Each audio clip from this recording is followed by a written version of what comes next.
Hey everybody, Week 14 NFL Sunday Scaries edition with yours truly, Nutmeg 2 Palmetto. I don't know if Bucks Mickey is going to join me. If he hops on and lets me know he's ready, I'll send him an invite and get him in here. But for now, we're just going to start off with yours truly. I do have something to drink with you, and I'm going to start with Steel Hands German chocolate cake coffee lager. The coffee lager is one of Steel Hands' um, flagship beers, and German chocolate cake is a variant they did three variants total for the holiday season. German chocolate cake is one of them, and as you can see, now it's got some floaties in there. I don't know if you can see them. It's got some floaties in there, and it's a lot lighter than you expect from something named German chocolate cake. It may look a little bit darker. There he is. There's Drew. There's beer for breakfast, facts for snacks. It does have some floaties in there. So, but really what's most surprising is the color. It's not very dark for what you would expect something named German chocolate cake, right? Well, Wayne, we're gonna find in a second, my friend, aren't we? Oh, oh my. Oh wow. Oh, that is like a really, really chocolatey. Oh, oh man. Oh, I'm glad. I'm glad everyone gets the live reaction for this one. Ah. Mm.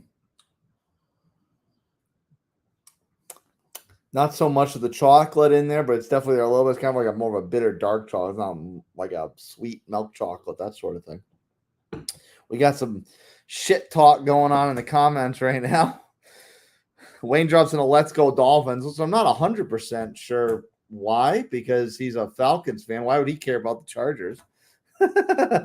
Unless he's just trying to talk some junk with the Niners last week. They Drew, of course, is a Niners fan. What happened? That's right. That's right. San framed like the frauds they are. I do have a scrumptious dinner to share. This is largely a leftover meal. Got some my last sweet potato I cooked from Thanksgiving. I got some green beans I left cooked over, and this is pork. It's a pork tenderloin, and that's Food Lion does these like pre-marinated pork tenderloins, and they actually come out pretty decent tasting. I think. Whoa, whoa, whoa, whoa! Drew's laughing it up. Wade needs a new team because the Falcons were off. Well, to be fair, aren't the Falcons off every week? Here's a punny one. I'm surprised that the resident dad joke expert Wayne hasn't come up with this one before, but Drew beat him to the punch. The Niners look pretty good. Oh, again. Tampa Bay and Brady got San Fran today. San Fran or San Fran? San Fran. Wow, that's what Wayne said. San Fran. I screwed that up. What's this one? Falcons are off to the Super Bowl. Yes, that's true. And that's actually really, I guess they've been off since they lost the 98 NFC Championship game, but definitely since the last Super Bowl. So speaking of football, let's get right into it. If you don't mind, I'm just gonna get some food in my belly. Nom. Let's get right into it. The Bills, first 1:00 game. Bills took care of business against the Jets. The Jets have been down a lot of bodies of late, but this kid Knight has been really taking the reins of the backfield. And I actually took the Jets to cover in this game. The Bills were given 9.5. I'm thinking, you know what? The Bills have not been very good to me. What's Wayne saying? You go ahead. You keep those videos coming, Wayne. You keep those videos coming. The Bills have not been very kind to me with spreads as of late as far as covering. So, and the Jets, they've kind of come down from the high they were on earlier in the season. So I'm thinking to myself, the Jets could cover this. They could cover this, right? Now, the Bills actually looked pretty good for a while in this game. I was kind of monitoring the score as it was going along, and I did not think I was going to be favored too well with this. With my, I didn't think the Jets would win, of course, but I at least thought they would cover. And it wasn't looking too good for a while, but they did kind of sneak in and close the gap and only lose by 8, so they did cover. But overall, Bills did what they were supposed to do, 20-12 at home. I did pick up, if anyone follows me on Instagram, they may know my Chug World Order brother, Taps and Pints. He accidentally dropped Knight this week, and I was fortunate enough to pick him up on the waiver wire, so that was a benefit to me. And Bills take care of business. We'll look at the standings in a moment. We'll look at that is schedule. We'll look at standings in a moment. Recap that. But Bills take care of business. Jets falling back. They're almost back at 500, so I think the Jets are squarely back down to earth. The Bengals. Everybody remember when the Bengals were struggling this year, and nobody thought whether they were going to get back to the team that made the Super Bowl last year. And then right when we think, the offensive line was completely retooled. It didn't look very good earlier in the year. And just when we thought they were back and they were ready, Jamar Chase gets hurt. Of course, the Bengals can't have anything go right for them this year. But they've been on a little bit of tear of late. They actually are 5-1 at home on the season after today's victory over the Browns, and amazingly pulled a 9-4. If you were to look at the Bengals, 4, 5, 6 weeks ago, and say, would you imagine them to be in first place at 9-4 with 4 weeks left in the season? Would you have thought that would be reasonable? Probably not, right? There we are. So, if you didn't pay any attention to the NFL up to this point, and you just turned into this week, you would have been not been surprised. Like, of course the Bengals are first place. Of course they're 9-4. The Bengals just made the Super Bowl, but it took a little while to get going, and here they are. Jamar Chase did play last week. They did come back, but it was a little slow going. Came back with a boom, with a bang this week. 10 catches, almost 100, just under 120 yards, and a score. Jamar Chase is back. Jamar Chase is back, baby. As far as teams taking care of business, and I guess you can say that they effectively did, but it took them scoring 10 points in the fourth quarter to do that. The Dallas Cowboys giving a whopping 17 points. And maybe I was a little bitter. I did look at that and think, you know what? I'm going to go ahead. I'm going to go and take the Cowboys to cover because they dropped 50 points on my Colts last week in prime time. So I'm thinking to myself, and the Colts have been really good about covering of late, at least with as far as big spreads are concerned, despite the fact that we're having a horrendous season. And I mean, granted that game got a little off the rails towards the end, but I'm thinking, you know what? If they're going to go and drop 50 points on my Colts, they could beat the Texans. The Texans are the worst team in the league. They got one win. They could blow out the Texans, sure. So, yeah, I'll go with it. No. They did come out and win, but they were down, let's do the math, 10-7 after 1, 20-17 at half, 23-17 after 3. And they're looking like they're going to drop this game. What a mess. Dallas Cowboys, what a mess. And it's just like I do not like taking, this isn't college, this is the NFL. I do not like taking spreads that are as big as 17 points. I do not like doing that. But if you're going to whoop up on my team, granted, regardless of how the game went, but at the end of the day, you still dropped 50 on us. If you're going to do that to my team, worst team in the league, you better do that tenfold against them. What the heck? So that was just frustrating to see. So screw Dallas. This is why I say sports are rigged, because there is zero logical defense for the Cowboys dropping 50 points on the Colts in prime time and then almost losing to a 1-win Houston Texans team at a completely random 1:00 game on a Sunday afternoon that probably no one outside of the state of Texas saw. Outside of the fact that anybody got switched over from the horrendous Philadelphia Eagles game today, which we'll get to in a second. But you know what? The Cowboys took care of business, I guess. So, hey, props to you. But at the same time, that's horrific. You almost lost to the worst team in the league. That is bad. Okay, I don't. And you can't say it was a letdown because you just played the Colts. Okay, granted, yes, I thought the Colts would cover. But at the same time, the Colts are good. You should not be having a letdown game off the Colts to the Houston freaking Texans. Come on. Give me a break. Speaking of team that did get let down today, I've been a little bit high on the Minnesota Vikings this year. They've been rocking and rolling and kicking serious tail this year.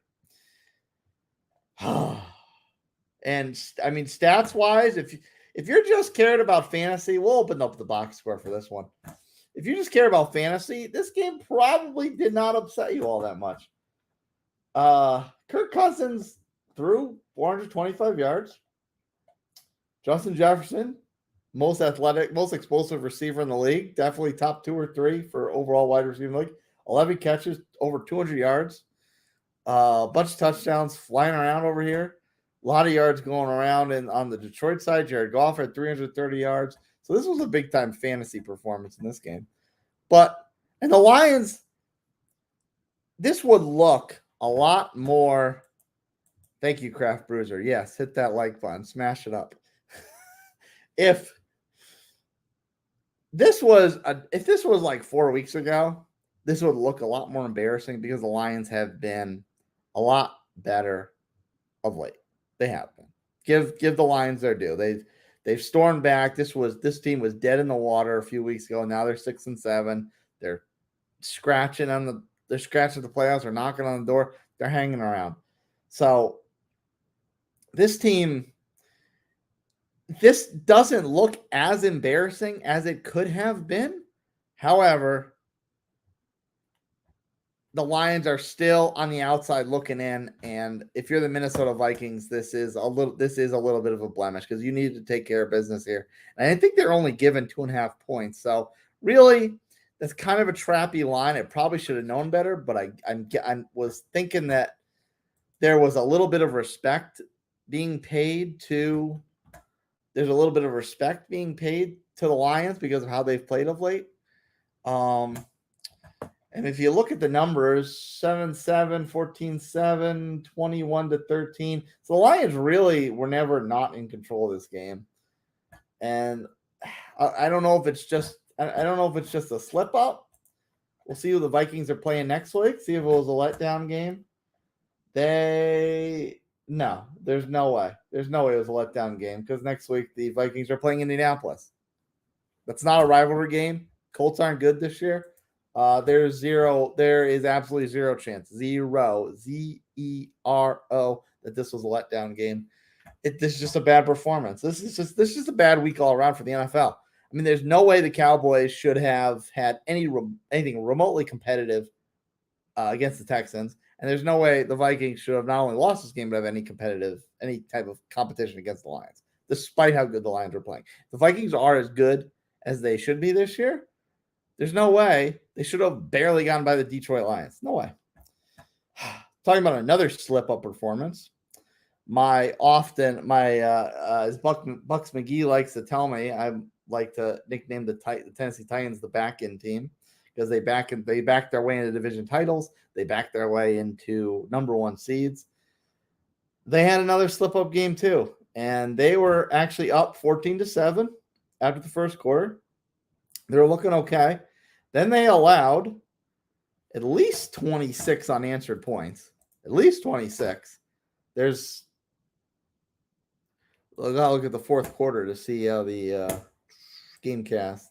Let's see. Let's see if it was 26 or worse. No, it was even worse than that. 29. 29, because that field goal actually did come first. That field goal in the fourth quarter by Jacksonville did come before the Titans' last score. So 29, they're up 14-7 after one. They gave up 29 unanswered points throughout the fourth quarter until they scored a meaningless touchdown.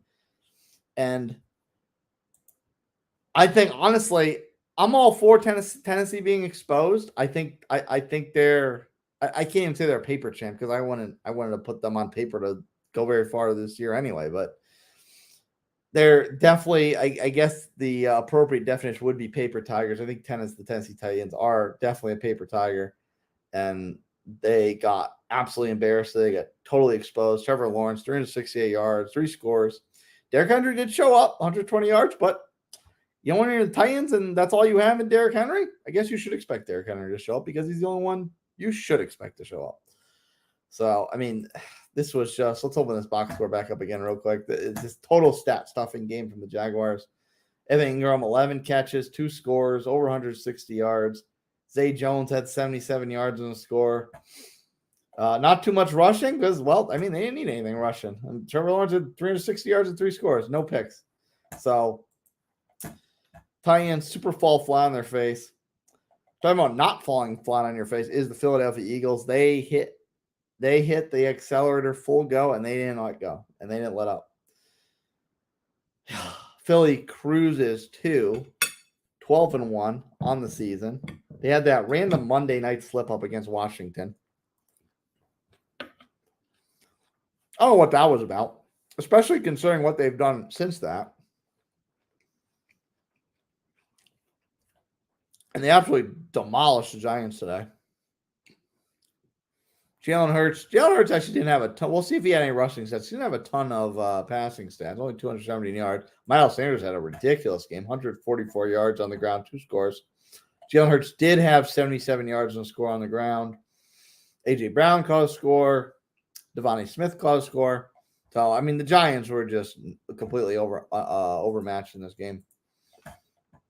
Philly cruises 12-1. Again, we'll look at the standings in a second. Giants are coming back down to earth, 7-5-1, which actually still looks half decent, right? 7-5-1. Bruiser wants to know what I'm having for dinner. A lot of leftovers. Pork chops, one of those pork tenderloin, excuse me, one of those pre-marinated pork tenderloins. My last sweet potato that I've been holding since Thanksgiving dinner that didn't get eaten, and then a bunch of green beans. Also, some leftovers from Thanksgiving that didn't get to cook because there were only 3 people. And just so you don't have to sit in suspense until the show goes to replay, what I'm drinking is German chocolate cake coffee lager from Steel Hands, one of my locals. Thank you, sir. Thank you, sir. You're very kind. I was speaking as I was reading your comment. I almost said you're very fire, but you are very fire gentleman indeed. Oh God, the chocolate's still there. Yummy, tasty. But that 7-5-1 for the Giants still doesn't look that bad. It really doesn't. However, they're definitely coming back down to earth, and we'll look at the standing to see how everything shapes up. Now, there is no, again, this is another one that just irritates me because, yes, you are, sir. Yes, you are. This is another game that looks just very frustrating to me. The Ravens, they just lost Lamar Jackson for at least a little while last week. Somehow they won this game against the Steelers. And I know the Steelers are horrible. Anyone in the right mind should beat the Steelers, except for us, apparently, because for some reason the Steelers are our boogeyman. They continue to be our boogeyman. It doesn't matter how awful they are. We still can't beat the freaking Steelers. I don't understand what the Indianapolis Colts deal with that. I don't care how bad we are. Should be able to beat the Steelers. But we didn't. And sure enough, here are the Steelers go to a rivalry game against the Ravens. As everyone, most as football fans know, Ravens and Steelers hate each other. They always will hate each other. And I'm thinking no Lamar. Steelers have been playing, despite how bad they are, been playing a lot better of late. So I'm thinking that they should be able to pull out of this. They're given 3.5, I think, or 2.5, 2.5 or 3.5. Ravens without their quarterback, with a just injury ravaged backfield. I'm thinking they always, rivalry games are always tough. This is a huge rivalry game, of course. I'm thinking they can win this. They can win this based on what they showed they're kind of capable of. I can see them do this. No. They let the Ravens pull this out. Why? Sure enough, so the Niners don't have the Niners. I'm sorry. The Niners actually, I'm not gonna say anything bad about the Niners. That's my fault. The Ravens have the most fool's gold 9-4 in the league right now. They have to. This team is not good. They're tied for first with Cincinnati, and I just don't get Cincinnati's 9-4 right now. Looks way more impressive than Baltimore's 9-4. J.K. Dobbins back from the dead, 120 yards on the ground, scored a touchdown. Tyler Huntley. That's how bad the Steelers are. Oh my God! Look, this is how not how bad they are. We know they're bad. This is how incompetent the Steelers are. That they can lose this game by 2. That they can't score enough points to they can't score more than 16 points against a team with a quarterback who only throws the ball 12 times, 8 completions. Doesn't even come close to 100 yards. Only 88 yards on the game. They sacked him 6 times also, mind you. Unless those are rushes. Unless those are pressures. And he's only got sacked one. I don't know. I can't figure out how ESPN writes these box scores with sacks. This is really confusing. But 8 for 12, 88 yards. They only put up 60 points. You can't figure out how to beat this freaking team with no quarterback? God. It's just this entire week is just an insult to me as a Colts fan. It really is. Oh, Kraft Bruiser, are you still on? Let's go over this game. Your freaking Broncos. I'm thinking this is going to be an easy cover for the Chiefs, 9.5. Broncos are miserable this year. Cruising into a solid 10 losses after this game. But somehow your team still found a way to cover the spread. Somehow. No business doing it. What is this? They outscored the Chiefs 14-7 in the second half, but they were being outscored 27-14. Chiefs were up 27-14 at halftime. Depending on let's see when that touchdown occurred in the third quarter. Whoops. I just want to see how embarrassing this was. Oh no, they just got that one first. All right, so 27-14, clearly covering it. They exchanged touchdowns in the third quarter. Why? Just if you're a bad team, that's fine. We all have bad seasons. That's fine. But just be a bad team and just don't cover the spread. Just die miserably. It's okay. Just die miserably in football terms. It's totally fine. Don't hurt me like this. Why do you have to hurt? Why do these teams have to hurt me? I just want to pick these games, put my points on them, have them work, and just have them work out, and sort of the top of my little, fantasy pick'em craft beer influencer league. That's all I want. I don't ask for much. I really don't. But anyway, I mean, KC did take care of business, even the fact that they just stumbled at the finish line and couldn't cover against an awful team. I don't know.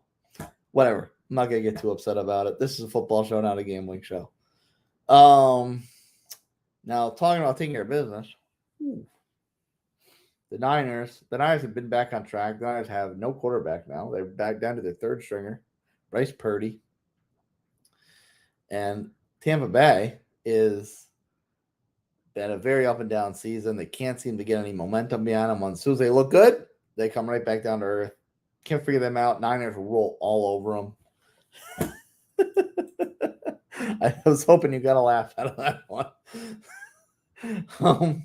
Niners just absolutely blew the doors off Tampa Bay today. Now they should have beaten them, and they should have covered, which they did. So I'm can't really take any kind of surprises out of this one.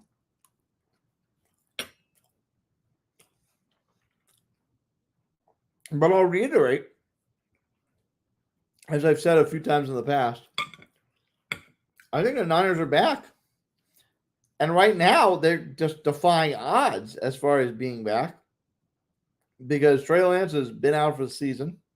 Jimmy G was a little up and down, but for the most part, right, he was keeping the ship up, right? And now he's out. They say he's not necessarily out for the season, but the earliest he can come back is like the Super Bowl. And that's, of course, putting a lot on a Mr. Irrelevant, as Purdy is. I didn't realize he was a Mr. Irrelevant pick. Apparently he is Mr. Irrelevant. It's a lot putting on this kid to go all the way to the Super Bowl. So, and at that point, if you're going to ride a third-string quarterback all the way to the Super Bowl, why would you switch it up? You just keep that kid in the game. The last 4 o'clock game, of course, my local team, Carolina Panthers, playing the hot start Seattle Seahawks. And here's another team that's really been coming back down to earth lately in the Seahawks. And let's just refresh my memory. They have lost 3 of the last 4 games. They lost to Tampa Bay, a game they should have won. That was overseas in Germany. They lost a shootout to the Raiders, which I believe they had a kind of a funky ending, but it never should have gone to that point. The Raiders are not good this year. They did beat the Rams, but barely. And then they lose this game to the Panthers, who are awful this year. Awful. So, to me, bye-bye, Seattle. Honestly, you're back down to earth. Gino, I take your hat off to you. You came back from irrelevance. You totally deserve comeback player of the year, but at the same time, you need to beat the Carolina Panthers at home. Carolina Panthers are awful. Take care of business. That's absolutely ridiculous. Gino did throw three touchdowns. Chuba Hubbard one on the ground, but I don't know. This to me that's just completely inexcusable for Seattle to lose this game, and this probably just makes the standings that much more of a logjam as we come down to close the season. So we'll look at the playoff standings real quick. This is going to be a little bit of a lighter show, but it's hard to carry a show by yourself. Sometimes you need someone to go back and forth with. So Buffalo and Kansas City are both knotted at 10-3. Buffalo, of course, holds the tiebreak for their head-to-head victory. So they're 10-3 at the top. Baltimore, miraculously, maintains first place in the division because of their head-to-head tiebreak over Cincinnati. But Cincinnati is also 9-4. The Tennessee Titans, in typical back-end Tennessee Titans fashion, still in first place, 7-6. The Colts and everyone else in that division are god-awful. Miami Dolphins sitting 8-4. They're playing tonight. And the Jets 7-6, barely hanging on to 7-6. And quite frankly, I don't really know. The Patriots play tomorrow. If they were to win, which they should, because Arizona's pretty bad. I don't necessarily know who, if the Patriots were to win, who would hold on there. I feel like the Jets would probably still hold on to it, but I'm not 100% sure. Actually, the Patriots might leapfrog them in that event. They might. There we have officially eliminated teams: the Denver Broncos and the Houston Texans. Look at that. So I mean, you've got. This is not the AFC right now is not looking like the logjam it should, because the first 2 teams out are both 500, pending whatever happens tomorrow with the Patriots, and I guess whatever happens tonight with the Chargers. So this really not a lot changed here, other than the Titans getting embarrassed.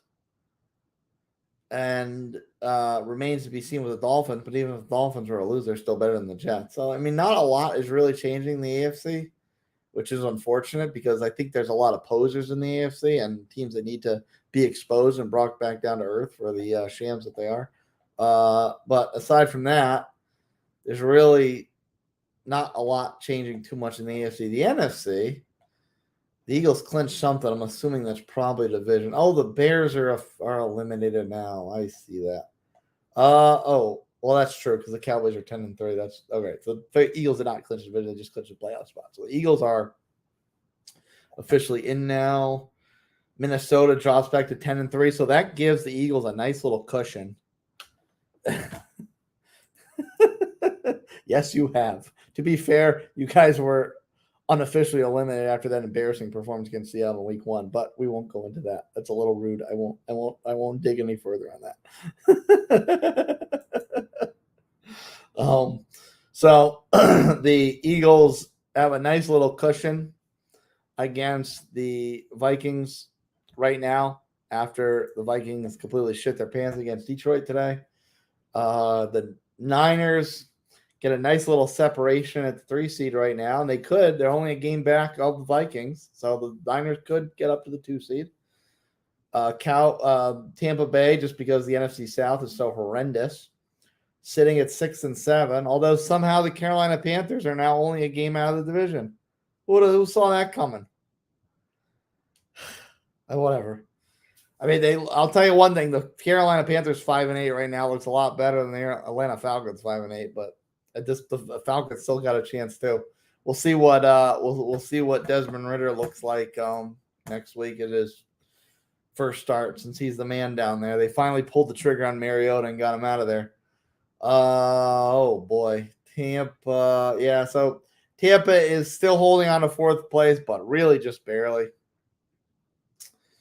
Cowboys 10-3, sitting in that best non-division winner wild card spot. Washington has moved up to 6 with the Giants' loss. The Giants are still somehow holding on to that last playoff spot. Nobody seems to want it. I mean, if you look at now here, okay, this is how you know. Nick Nasty. This is how you know. This would be, and I won't say this is how you know. If you don't, we all know the sports is fixed, but that's besides the point. This is how you know sports would be fixed. If there needed a nail in the coffin, a final nail in the coffin to sports being fixed, if the Green Bay Packers somehow make the playoffs, you know sports are fixed. Right here, I'm saying it right now, in Week 14, if the Green Bay Packers make the playoffs, there is no logical defense for the Green Bay Packers being in the playoffs this year. Absolutely not. They are atrocious. So if they somehow back their way in because the Giants shit their pants out of the playoffs, the Seahawks shit their pants out of the playoffs, and the Lions can't get their act together to win it. If those 3 teams can't get their acts together and make the playoffs, and the Packers somehow find their way to weasel in, because God forbid we can't have a playoff without Aaron Rodgers, you know, sports are rigged at that point. Have to be. There is no defense for the Green Bay Packers being in the playoffs this year. And yet somehow right now, they're just within sniffing distance. If you just look at the standings at 5-8, they shouldn't have a snowball's chance in hell of catching 5-1 teams. But for whatever reason, that 5-8 looks a lot better than the Giants 7-5-1. It does. Sorry, it does. I wish it didn't. Because there is absolutely no logical defense for the Green Bay Packers being in the playoffs this year. But just watch. This is going to become just interesting enough down the stretch for the Green Bay Packers to make a run and give themselves some kind of life at the end. Because I'm telling you, the league needs Aaron Rodgers. They do. I mean, if I had to, sorry, Bruiser, I need the ego boost, so I'm putting your comment back up. If I had to peg it right now, looking at the teams that are actually in striking distance of the playoffs, I would say the Lions probably have the best bet because the Giants look awful and the Seahawks look awful lately. So, of the three of them, I would put the house money on Detroit, but the Packers are only a game back at Detroit. So, I'm telling you, 4 weeks, weird shit happens, messed up shit happens. I'm telling you, I don't trust. I don't trust it. I do. Yeah, well, this is a lot of doo doo right now. What's not doo doo is these pork tenderloins. I don't care if they're leftovers; they're still really good. I'm telling you, the league is going to find a way somehow for the Green Bay Packers to be within a punter's chance, literally and figuratively, of the playoffs come week 17. I'm like seeing it kind of mesh together and form together. I bet it'll happen. Oh, and I don't want sports to be rigged, but at this point I can't. At this point I can't just ignore it. Anyway, let's talk a little forecasting. We have a game going on right now. No score yet. Dolphins and Chargers. This doesn't really affect the Dolphins too much. I think the Dolphins need a win after last week and they're getting spanked around by San Francisco. So I think they need it. But if they lose, I don't think they're hurt by it. The Chargers need this. Chargers need this win. There's a big log jam at the back of the AFC. And if they lose this game, I think you can write them off, and it'll just be between Jets. I think it'll just be between Jets and Patriots because there's just too much parity on the back end of the AFC to drop a big conference game like this in Week 14. So I do think the Chargers really need this game a lot more than the Dolphins do, especially because the Dolphins are kind of falling a ways off. I mean, if they could win, they'd only be a game back of Miami. Of Buffalo, but they're still in good position even if they lose. So, I mean, if the Chargers lose this, especially after last week against the Raiders, or was it Thursday? No, it was last week. Or what? I don't know. Whatever. Chargers are disappointments here. No, don't matter what week it is. Yeah, I think if the Chargers lose this game tonight, it's you could pretty much put a nail in that coffin. Tomorrow night, likewise, tied to this game tonight with how important it is for the Chargers. Tomorrow is incredibly important for the Patriots, especially with the Jets dropping the game today. Don't quote me if I'm wrong. I feel like the Patriots could leapfrog the Jets. I feel like the Patriots could leapfrog the Jets if they went to. Oh, excuse me. If they leapfrog, if based on their loss today, I feel like they would leapfrog the Jets, but I don't know that. Don't quote me on that, but I feel like it's possible. Cardinals are awful. 4-8, extremely disappointing. 1-6 at home. So not only are they horrendous overall, they're horrendous at home. So I just think that this is might really wind up defining what the playoff picture is going to look like in the AFC because it's not. It just the also Rams in the AFC aren't looking that hot. So you just need one team to kind of step away at the right time, and the time is now for the playoff picture to be solidified.